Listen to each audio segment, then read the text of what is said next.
बिस्मिल्लाहिर्रहमानिर्रहीम। अस्सलाम वालेकुम। आज हम बना रहे हैं मज़ेदार बीफ चिली मिली।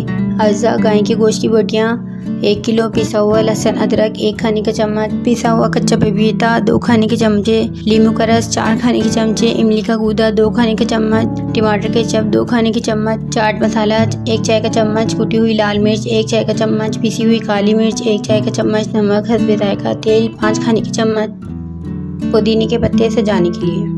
तरकीब: 1 प्याले में गोश्त की बोटियाँ, लहसुन अदरक पपीता, 1 खाने का चम्मच तेल और नमक मिलाकर कम से कम 5 घंटों के लिए छोड़ दें। एक लकड़ी के सीख पर 5 बोटियाँ लगाएं। इस अमल को दोहराते हुए बाकी गोश्त की सीखें भी तैयार कर लें। बड़े साइज़ के फ्राइंग पैन में बाकी तेल गरम करके सीखों को इस पर रखें और ढककर गोश्त गलने तक पकाएं। मज़ेदार बीफ चिली मिली तैयार है। व्यूअर्स, अच्छी रेसिपी के लिए चैनल को सब्सक्राइब करें, बेल आइकन को प्रेस कर दें ताकि आपको मज़ेदार अच्छी रेसिपीज़ मिल सकें। Thanks for watching.